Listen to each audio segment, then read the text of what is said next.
तस्वीर जो अभी सामने देख रहे हैं जी। कि राहुल गांधी कितने डेमोक्रेटिक हैं। वो दर्शन करने के लिए जा रहे हैं तो बाकायदा पंक्तिबद्ध होकर के लोगों के बीच से जा रहे हैं। और आप जरा सोचिए कि अगर महामानव आए होते तो क्या दृश्य होता।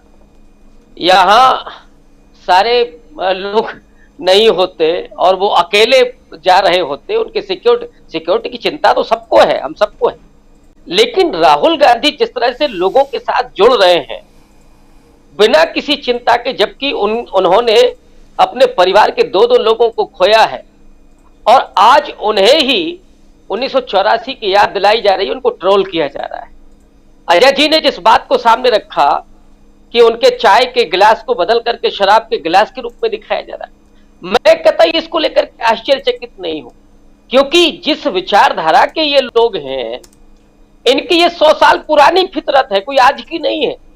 मुझे याद आता है 1931 में जब कमला नेहरू माने जवाहरलाल नेहरू की पत्नी कांग्रेस के उस आंदोलन के साथ जुड़ करके बेहोश हो गई थी इलाहाबाद में। वो लंबा घटनाक्रम है, बहुत संक्षेप में बताऊंगा जी। उस समय कांग्रेस के जो सेवादार होते थे, जो कार्यकर्ता होते थे, वो उनको बिठा करके, जो भी गिर जाता था बेहोश हो जाता था, ये घटना मैं नेहरू जी के समय की सुना चुका हूं, वो लेकर के जाते थे। तो कमला नेहरू को भी उठा करके ले जाया गया। उसी में फिरोज, जो बाद में इंदिरा गांधी के पति होते हैं, वो नौजवान कार्यकर्ता हैं, वो कमला नेहरू को लेकर के गए ये पूछ करके कि भाई ये महिला किस घर की है, इनको कहां पहुंचाना है। आनंद भवन जब पहुंचे तो उनको लगा कि अरे ये तो नेहरू जी की पत्नी है। फिरोज बहुत स्मार्ट और बहुत अच्छे कार्यकर्ता थे कांग्रेस पार्टी के, तो उन्होंने कमला नेहरू की सेवा खुशामिद करना शुरू की। कमला नेहरू उन्हें अपने बेटे की तरह देखती थी, लेकिन उसी इलाहाबाद में पोस्टर चस्पा किए गए कि कमला नेहरू और फिरोज का अफेयर चल रहा है। ये ट्रोलिंग की शुरुआत है भारत में, और नेहरू गांधी परिवार पर कोई आज का हमला नहीं हो रहा है। ये 1901 बाद की मैं बात बता रहा हूं। दूसरा घटनाक्रम, जब देश का बंटवारा हुआ और उस समय गांधी जी जब 55 लाख रुपए की बात कर रहे थे कि पाकिस्तान को दिया जाए और हम भारत में सांप्रदायिक जो बेमनस फैला हुआ है इसको शांत करते हुए पाकिस्तान की यात्रा करेंगे, उस समय गांधी जी को जो टेलीफोन किए जा रहे थे, जब उनकी हत्या हुई उसके पहले लोग फोन करके कह रहे थे कि बुढ़ा मर क्यों नहीं जाता, तेरा क्या काम है। ये भाषा होती थी राष्ट्रपिता के लिए। उनको कागज में लिख करके गालियां और पत्थर में लपेट करके उनके घर में फेंकी जाती थी। जहां वो प्रार्थना स्थल में थे वहां फेंकी जाती थी, दी जाती थी। मुस्लिम परस्त है, ये पाकिस्तान परस्त है, इन्होंने देश का विभाजन कर दिया, अब कोई जरूरत नहीं है इनको मर जाने दिया जाए। तो ये वो ट्रोल कंपनी है, ये आज की नहीं है। आज तो वो चित्र बदल रहे हैं। इनकी फितरत बहुत पुरानी है, इसलिए मुझे कोई आश्चर्य नहीं कि ये क्या कर रहे हैं। अब रही बात इसकी कि देश कितना बदल रहा है, उस ट्रोल लिंक को क्या उस समय लोगों ने गंभीरता से लिया था?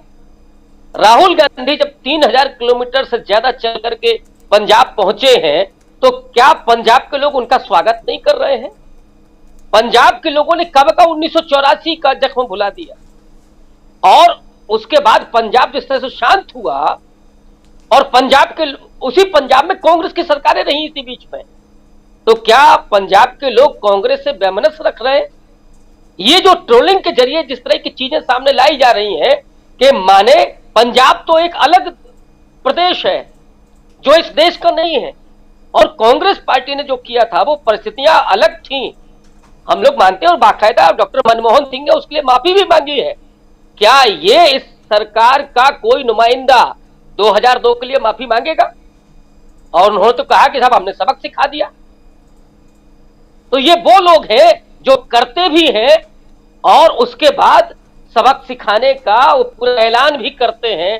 लेकिन कांग्रेस पार्टी ने, मैं मानता हूं कि उससे गलतियां हुई होंगी, ऐसी कौन सी राजनीतिक पार्टी है, कौन सा व्यक्ति है जिससे गलतियां नहीं होती, लेकिन कम से कम उन्होंने उस गलती को स्वीकारा। और राहुल गांधी वो शख्सियत हैं जिन्होंने अपने पिता को, अपनी दादी को उसी आतंकवादी हमले में खोया है। इसलिए मुझे नहीं लगता है कि ये देश जिस तरह से ट्रोलिंग के जरिए राहुल गांधी की छवि को विकृत किया गया था, आज लोग देख रहे हैं कि जो उस विरासत से आया हुआ व्यक्ति है, जिसके बारे में कहा जाता था कि ये तो शहजादे हैं, वो शहजादा दिखा रहा है ना कि आम आदमी का दर्द क्या होता है।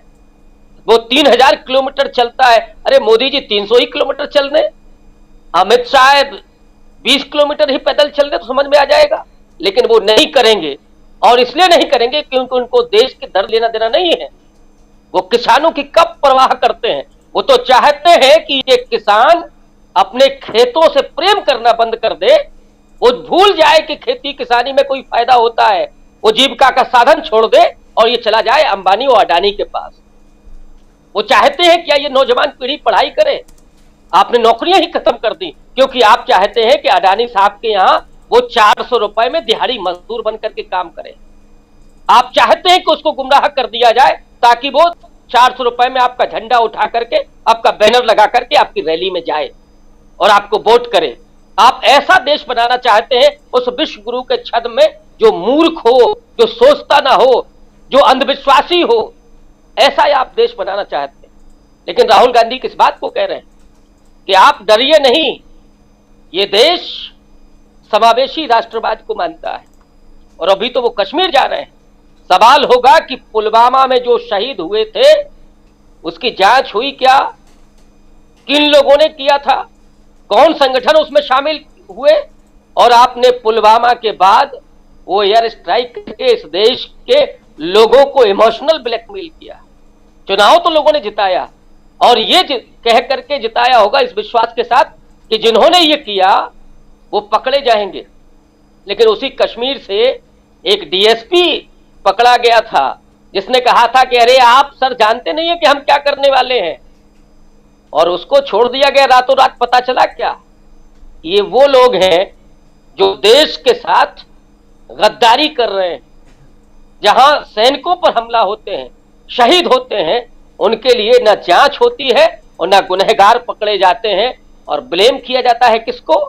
किसानों को, राहुल गांधी को, विपक्ष के लोगों को, या जो सवाल करते हैं।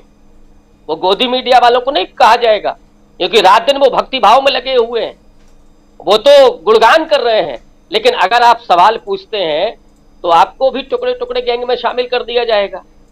ये वो लोग हैं, इनका देश से कोई लेना देना नहीं है, ये देश से प्रेम नहीं करते हैं। जो देश से प्रेम करता है वो आधी बाहें की टी शर्ट में ऐसी सर्दी में पैदल चल रहा है, सड़कें नाप रहा है और लोगों के साथ मुलाकात कर रहा है, उनके दिल की भावनाओं को, उनके जख्मों को अपने से रूबरू कर रहा है। ये वो है, इसको कहते हैं देश प्रेम। ये छद्म राष्ट्रवाद और एजेंडे वाला राष्ट्रवाद चला करके इस देश के लोगों को गुमराह कर रहे हैं। उससे कम से कम राहुल गांधी लोगों को चेतना संपन्न बना रहे हैं।